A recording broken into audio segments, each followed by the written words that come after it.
नमस्कार मित्रांनो, स्पर्धा परीक्षा मराठी याच्यामध्ये आपले स्वागत आहे। आज आहे 30 नोव्हेंबर 2022 आणि या व्हिडिओमध्ये आपण 30 नोव्हेंबरशी संबंधित महत्त्वाचे करंट अफेअर्सचे प्रश्न पाहणार आहोत। आजचा आपला पहिला प्रश्न आहे, नुकताच 20 नोव्हेंबर ते 28 नोव्हेंबर 2022 या कालावधीमध्ये भारत आंतरराष्ट्रीय चित्रपट महोत्सव संपन्न झाला आहे। त्या अनुषंगाने खालील विधानांच्या आधारे योग्य पर्याय निवडा। खाली आपल्याला 4 विधान दिले, त्या आधारे आपल्याला योग्य पर्याय निवडायचा आहे। अ विधान आहे, 2022 मध्ये या महोत्सवाची 53वी आवृत्ती आयोजित करण्यात आली आहे। या महोत्सवात चिरंजीवीला Indian film personality of the year या पुरस्काराने सन्मानित करण्यात आले आहे।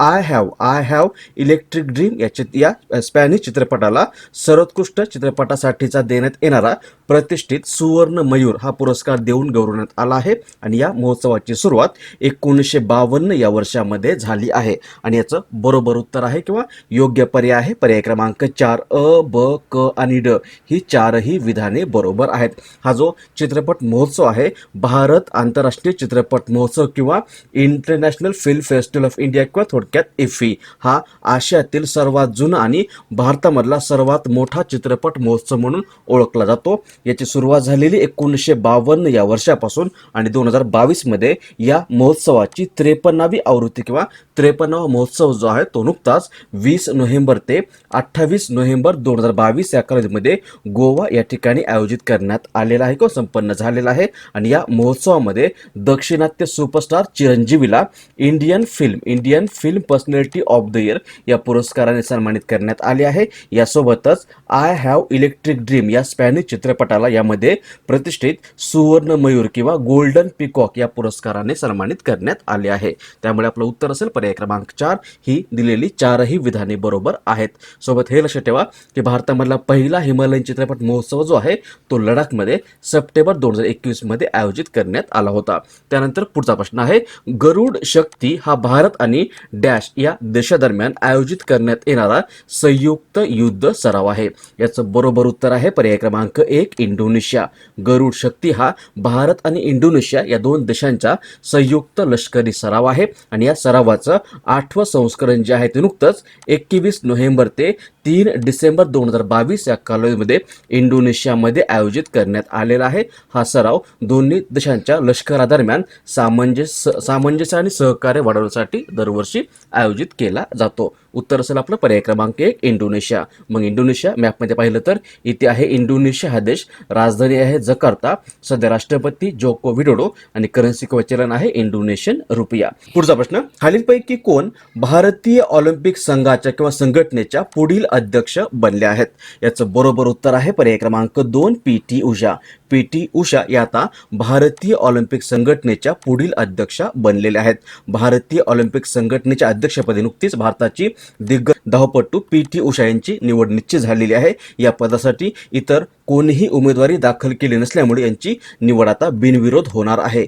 पी.टी. उषा या आता भारतीय ऑलिम्पिक संघटनेच्या पहिल्या महिला अध्यक्ष देखील असणार आहेत। आणि ही निवडणूक जी आहे ती 10 डिसेंबर 2022 या दिवशी होणार आहे। उत्तर असेल आपलं पर्याय क्रमांक 2 पी.टी. उषा। इथे पी.टी. उषा आणि भारतीय ऑलिम्पिक संघटनेचा उल्लेख आलेला आहे। भारतीय ऑलिम्पिक संघटना हिरच इंग्लिशमध्ये इंडियन ऑलिम्पिक असोसिएशन असं म्हटलं जातं। ही भारतातील एक क्रीडा संघटना आहे आणि भारताचे खेळाडू ऑलिम्पिक स्पर्धा असेल किंवा आशियाई खेळ असेल किंवा राष्ट्रकुल स्पर्धा असेल अशा स्पर्धांमध्ये पाठवण्याची जबाबदारी या संघटनेकडे आहे।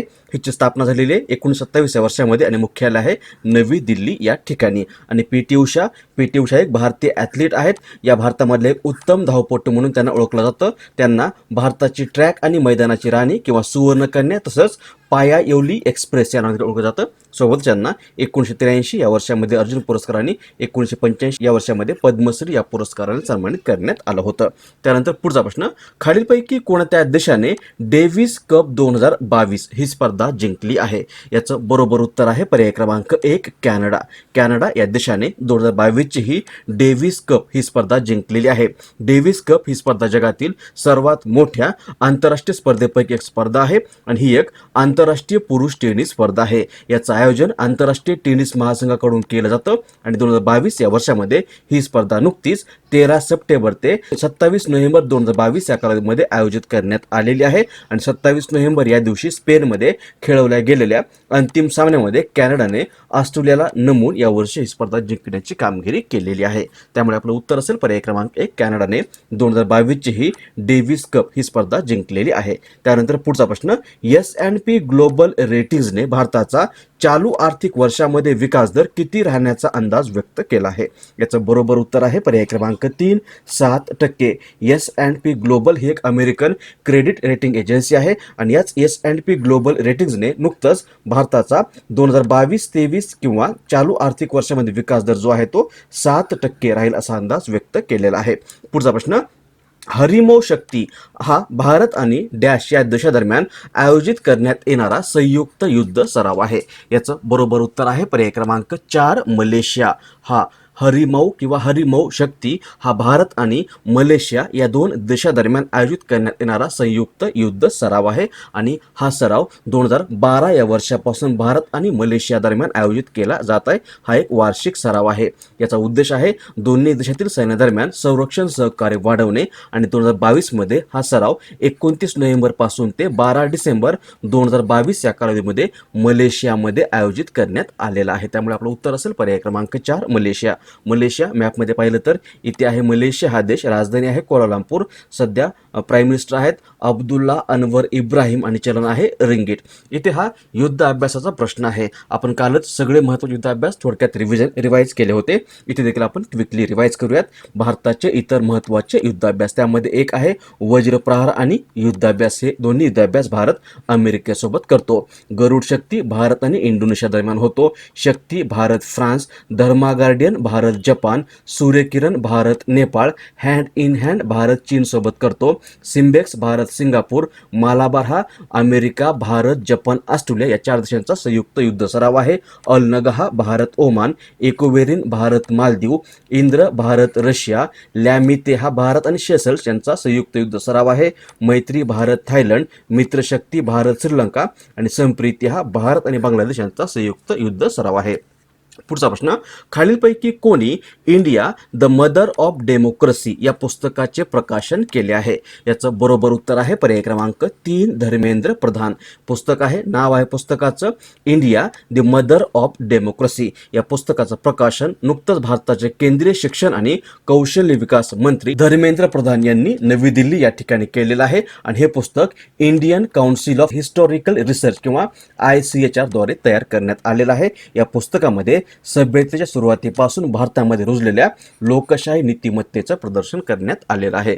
उत्तर असेल आपलं पर्याय क्रमांक 3. हे पुस्तक जे आहे ते नुकतंच धर्मेंद्र प्रधान यांच्या हस्ते प्रकाशित करण्यात आलेलं आहे. आता इथे महत्त्वाचं पुस्तक विचारलं आपल्याला, मग इतर काही महत्त्वाचे पुस्तक बघा जे गेल्या काही दिवसामध्ये चर्चेमध्ये होते. त्यामध्ये एक आहे द पॅराडाईज ऑफ फूड. हे पुस्तक खलीद जावेद यांनी लिहिलेलं पुस्तक आहे. त्यानंतर विनिंग द इनर बॅटल हे पुस्तक शेन वॉटसन लिहिलेलं आहे. न्यूक्लिअरायझेशन ऑफ एशिया हे पुस्तक फ्रेंच ऑथर आहेत रेने नेबा यांनी लिहिलेलं पुस्तक आहे. Indian banking in retrospect 75 years of independence हे पुस्तक आशुतोष रारावीकर यांनी लिहिलेलं पुस्तक आहे. India's economy from Nehru to Modi a brief history हे पुस्तक पुलाप्रे बालकृष्णन यांनी लिहिलेलं पुस्तक आहे. Netaji Subhashchandra Bose life politics and struggle हे पुस्तक कृष्णा बोस यांनी लिहिलेलं पुस्तक आहे. पुतीन लाईफ अँड टाइम्स हे पुस्तक फिलिप शॉर्ट यांचं पुस्तक आहे. Madam president a biography of Draupadi Murmu हे पुस्तक संदीप साहू यांनी लिहिलेलं पुस्तक आहे. Journey of a nation 75 years of independence हे पुस्तक संजय बारू यांचं आहे. आणि in the shadow of a legend Dilip Kumar हे पुस्तक फैजल फारुकी यांनी लिहिलेलं पुस्तक आहे. पुढचा प्रश्न, खालीलपैकी कोणाची नुकतीच राष्ट्रीय दुग्ध विकास मंडळाच्या व्यवस्थापकीय संचालक पदावर नियुक्ती करण्यात आली आहे? याचं बरोबर उत्तर आहे पर्याय क्रमांक 1, मिनेश शहा. राष्ट्रीय दुग्ध विकास मंडळ किंवा ह्यालाच इंग्लिशमध्ये आपण NDDB national dairy development board असं म्हणतो, मराठीमध्ये राष्ट्रीय दुग्ध विकास मंडळ ही भारतीय संसदेने स्थापन केलेली एक वैधानिक संस्था आहे आणि ही संस्था भारत सरकारच्या मत्स्य व्यवसाय, पशुसंवर्धन आणि दुग्ध विकास मंत्रालयाच्या अधिपत्य खाली काम करते. स्थापना झालेली आहे 16 जुलै 2022 या दिवशी आणि मुख्यालय आहे आनंद गुजरात या ठिकाणी. आणि याच राष्ट्रीय दुग्ध विकास मंडळाचे हंगामी अध्यक्ष असलेले मिनेश शाह यांची आता या मंडळाच्या व्यवस्थापकीय संचालक पदावर नियुक्ती करण्यात आलेली आहे. त्यामुळे आपलं उत्तर असेल पर्याय क्रमांक 1 मिनेश शाह. त्यानंतर पुढचा प्रश्न, खालीलपैकी कोणत्या भारतीय व्यक्तीची नुकतीच आंतरराष्ट्रीय वजन आणि मापे समितीच्या सदस्यपदी निवड करण्यात आली आहे? याचं बरोबर उत्तर आहे पर्याय क्रमांक 1 प्रोफेसर वेणुगोपाल अंचता. प्रोफेसर वेणुगोपाल अंचता यांची नुकतीच या आंतरराष्ट्रीय वजन आणि मापे समितीवर भारताचे सदस्य म्हणून निवड करण्यात आलेली आहे. आंतरराष्ट्रीय वजन आणि माप समिती ही सर्वोच्च आंतरराष्ट्रीय समिती आहे जी वजन आणि मापेवरील जनरल कॉन्फरन्सच्या अधिकाराखाली काम करते. वजन आणि मापाची सामान्य परिषद म्हणजेच the general conference on weights and measures 1875 मध्ये स्थापन झालेली एक आंतरशासकीय संस्था आहे, ज्याद्वारे सदस्य राष्ट्रे मापन विज्ञान आणि मापन मानकांशी संबंधित बाबीवर एकत्रितपणे काम करतात. आणि याच वजन आणि मापे वरील जनरल कॉन्फरन्सची 27वी जनरल कॉन्फरन्स जी आहे ती नोव्हेंबर महिन्यामध्ये नुकतीच पॅरिस फ्रान्स या ठिकाणी संपन्न झालेली आहे. आणि यामध्येच प्रोफेसर वेणुगोपाल अंचता यांची आंतरराष्ट्रीय वजन आणि मापे समितीवर सदस्य म्हणून निवड झालेली आहे. प्रोफेसर अंचता जे आहेत ते आता विविध देशांमधून निवडून आलेल्या 18 सदस्यांपैकी आहेत आणि ते या समितीवर निवडून गेलेले भारताचे 7वे व्यक्ती ठरलेले आहेत. आपलं उत्तर असेल पर्याय क्रमांक 1 प्रोफेसर वेणुगोपाल अंचता. त्यानंतर आता आपण लास्ट व्हिडिओमध्ये तुम्हाला विचारलेल्या प्रश्नाचं उत्तर पाहूयात. हा होता प्रश्न की भारताच्या कायदा आयोगाच्या अध्यक्षपदी नुकतीच खालीलपैकी कोणाची निवड करण्यात आली आहे? याचं उत्तर जवळपास सर्वांनी बरोबर दिलेलं आहे. उत्तर आहे पर्याय क्रमांक 3 ऋतुराज अवस्थी. ऋतुराज अवस्थी यांची नुकतीच भारताच्या कायदा आयोगाच्या अध्यक्षपदावर नियुक्ती करण्यात आली आहे. त्यानंतर आजचा प्रश्न ज्याचं उत्तर तुम्हाला आज खाली कमेंट्समध्ये द्यायचे. प्रश्न आहे 17व्या G20 शिखर संमेलनाचे आयोजन खालीलपैकी कोणत्या ठिकाणी करण्यात आले आहे? ऑप्शन्स आहेत जपान, इंडोनेशिया, श्रीलंका आणि भारत. याचं बरोबर उत्तर तुम्हाला आज खाली कमेंट्समध्ये द्यायचं आहे. सोबतच या व्हिडिओची PDF फाईल तुम्हाला आपल्या टेलिग्राम चॅनल मिळेल, त्याची लिंक खाली डिस्क्रिप्शन बॉक्समध्ये दिलेली आहे.